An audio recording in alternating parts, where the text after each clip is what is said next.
এখানে কেন আমরা পেঁয়াজ কাটতেছি, কেন আমরা মরিচ কাটতেছি, তো এই মরিচ আর পেঁয়াজ কাটার কারণ কি বিস্তারিত জানতে পুরো ভিডিওটা দেখবেন।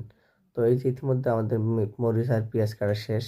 তো এই যে দেখতেছেন এটা হলো একটা মুড়ির প্যাকেট। এই মুড়ির প্যাকেটটাকে আমরা কেন্দ্র করে এই পেঁয়াজ আর এই মরিচটাকে কাটলাম। তো অবশ্যই আমরা এই মুড়িটা কি করব, কিভাবে কি করব আপনারা একটু দেখে থাকেন। তো এটা দেখতেছেন হলো তেলের শিশু, যে তেলের শিশুটা অনেক বড় তেলের শিশু। এই তেলের শিশুটা পুরোটাই আমরা এই মুড়ি আর এই পেঁয়াজ আর এই ঝালের মধ্যে দিব। তো বন্ধুরা এই ঝালটা আর পেঁয়াজটাকে তেল দিয়ে মাখবো।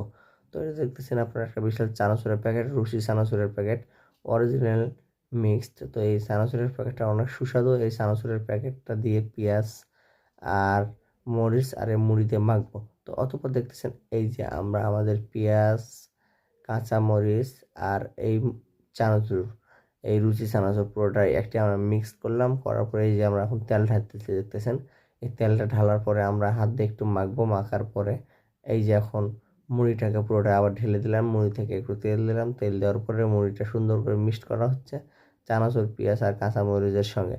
তো প্রিয় প্রিয় বন্ধুরা, আপনাদেরকে এই জিনিসটা খেতে কেমন লাগে অবশ্যই কমেন্ট করে জানাবেন।